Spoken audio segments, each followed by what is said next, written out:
बेहतर परिणाम और ज्यादा मुनाफा। सघन बागवानी को अपनाने की बार बार बात अगर हिमाचल प्रदेश के भीतर की गई तो उसकी एक सबसे बड़ी वजह यह थी कि हाई डेंसिटी प्लांटेशन के इन पौधों के रूट स्टॉक के जरिए किसानों को बेहतर फसल भी मिल सकती है, गुणात्मक फल भी मिल सकता है और उनके लिए मुनाफा भी ज्यादा हो सकता है। आखिर सघन बागवानी की इस खेती में एश्योर्ड इरिगेशन की बात की गई है तो वो क्यों की गई है? अरविंद जी, बराबर हाई डेंसिटी प्लांटेशन के ऊपर अगर बात आती है तो उसमें सबसे बड़ा एक मुख्य कंपोनेंट कहा जाता है कि इसके लिए एश्योर्ड इरिगेशन जरूरी है।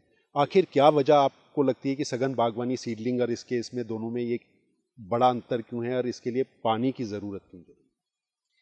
देखिए, जैसे अभी डॉक्टर चंदेल ने आपको बताया कि जहाँ पे जो स्टैंडर्ड के 250 पौधे लगते थे पर हेक्टेयर, इसमें खासकर जो M9 है, इसमें आपका 4000 पौधा 1 हेक्टेयर में लग रहा है और इसमें आप क्रॉप भी ज़्यादा ले रहे हैं।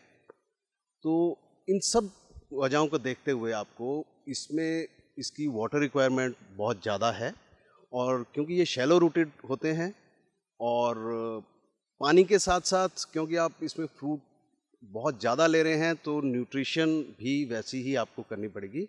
इसके लिए भी यूनिवर्सिटी वाले ट्रायल कर रहे हैं, खासकर ये सॉइल साइंस डिपार्टमेंट ट्रायल कर रहा है। इसमें वो ड्रिप इरिगेशन, उसके साथ साथ फर्टिलाइज़र भी वो ड्रिप के थ्रू ही दे रहे हैं। तो इसमें पानी खासकर जो अगर आप M9 जाएंगे जो बड़ा ड्वार्फ रूट स्टॉक है, उसके लिए तो वही बागवान इसको M9 को अपनाएं जिनके पास एश्योर्ड इरिगेशन का सोर्स है, अदरवाइज ये सर्वाइव करने बहुत मुश्किल हो जाती है। एक दूसरी बात बराबर की गई है, हाई डेंसिटी प्लांट्स ये जो मंगाए गए हैं, विदेशों से मंगाए गए हैं, इनकी स्टैकिंग के लिए एक बड़ी ज़रूरत अगर कही गई है तो वो आखिर ज़रूरत क्या है? और आगे की जानकारी अगर हम इसमें सॉइल मैनेजमेंट और प्लांट न्यूट्रिशन को लेकर बात करेंगे तो किस तरह की जानकारी हम यहाँ से ले पाएंगे? देखिए, इसमें जैसे मेनली तीन तरह के रूट स्टॉक होते हैं, क्लोनो रूट स्टॉक।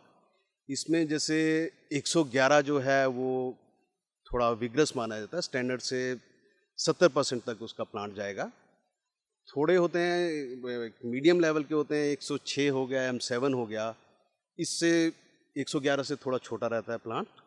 और जो M9 वगैरह है, इसमें प्लांट बहुत ही छोटा रहता है।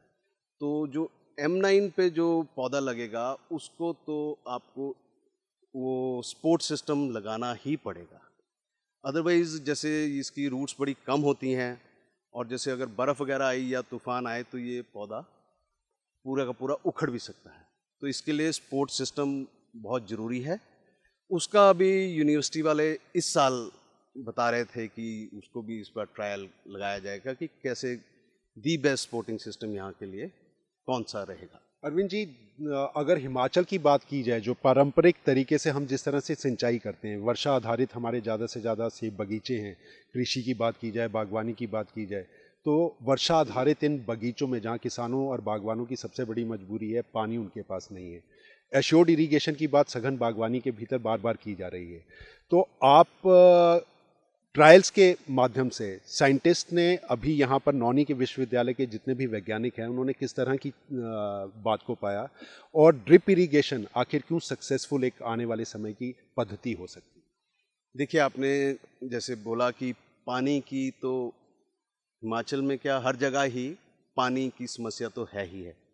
तो इसी वजह से अगर हम ड्रिप इरिगेशन वगैरह ये अपनाते हैं तो इसमें एक तो जुडिशियस, जितना मतलब कि आपको पानी चाहिए उतना ही, वेस्टेज बहुत कम रहती है।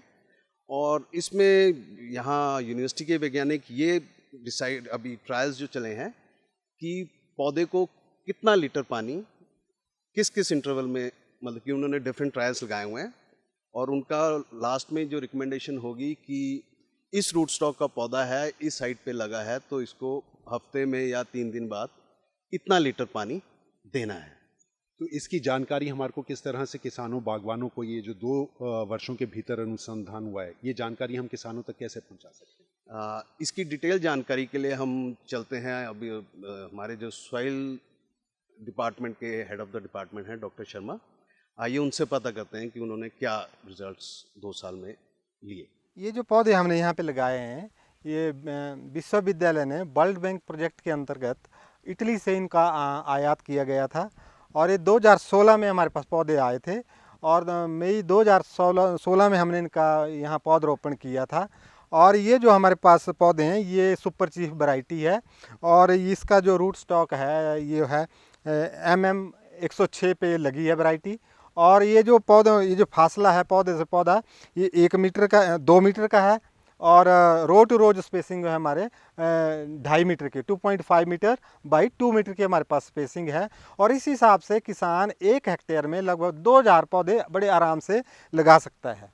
और दूसरे हमारे साथ पास वैरायटी जो है वो रेड ब्लॉक्स है, उसमें हमारे पास स्पेसिंग इससे कम है, उसमें हमारे पास 2 metre by 2.5 metre by 1 metre है। उसमें हम लगभग 4000 पौधे 1 हेक्टेयर में लगा सकते हैं। तो लगाने के बाद हमने इस बगीचे में ड्रिप सिस्टम लगाया, क्योंकि हाई डेंसिटी में ड्रिप सिस्टम का होना बड़ा ज़रूरी है, क्योंकि ये पौधे जो है इनका बड़ा सैलो रूट सिस्टम होता है और इनके लिए खाद और पानी जो है अपर लेयर से ही उपलब्ध करवाना पड़ती है। ये हमारे जो दूसरे सीडलिंग रूट स्टॉक पे जो सेब के पौधे होते हैं उनका रूट सिस्टम जो है बड़ा गहरा होता है और निचली गहराई से भी वो पानी ले लेते हैं, पोषक तत्व ले लेते हैं। लेकिन ये जो हाई डेंसिटी प्लांटेशन है, ये जो ड्वार्फिंग रूट स्टॉक पे रेज की गई है, इनका बड़ा सैलो रूट सिस्टम होता है, इसलिए इनके लिए ड्रिप सिस्टम जो होना बड़ा ज़रूरी है। और सेकंड कि हम इसके ड्रिप के माध्यम से खाद भी देते हैं। तो जब खाद देनी होती है तो मैं किसान भाइयों को एक चीज़ बताना चाहूँगा कि खाद इसके लिए वही देते हैं हम जो पानी में पूरी तरह घुल जाती हो, जिसकी 100% सॉल्युबिलिटी हो। जैसे यूरिया को हम ड्रिप के माध्यम से दे सकते हैं, सिंगल सुपर फास्फेट को हम ड्रिप के माध्यम से नहीं दे सकते क्योंकि वो पूरी तरह से नहीं घुलती है। म्यूरेट ऑफ पोटाश को हम ड्रिप के माध्यम से दे सकते हैं।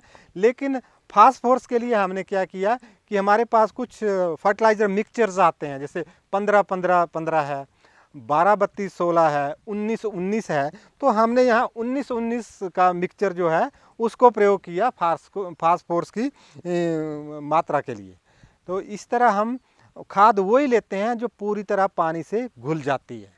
प्लांट न्यूट्रिशन के लिए एक सबसे बड़ा अच्छा साधन भी बन सकता है। लेकिन अगर बात करें पेस्ट मैनेजमेंट की, न्यूट्रिशन के साथ क्या पेस्ट मैनेजमेंट के तरीकों को भी ड्रिप इरिगेशन के जरिए किया जा सकता है? बिल्कुल, कुछ ऐसी चीज़ें हैं, कुछ बीमारियां ऐसी हैं, कुछ कीट ऐसे हैं जो जड़ों में आते हैं, तो उनको कंट्रोल करने के लिए हम ड्रिप के माध्यम से इंसेक्टिसाइड भी दे सकते हैं, पेस्टिसाइड भी दे सकते हैं, जिसको हम कैमिगेशन कहते हैं। तो जो कुछ बीमारियां ऐसी होती है वो ज़मीन से ही शुरू होती है, तो उनको कंट्रोल करने के लिए हम इंसेक्टिसाइड और पेस्टिसाइड का प्रयोग जो है ड्रिप के माध्यम से भी कर सकते हैं।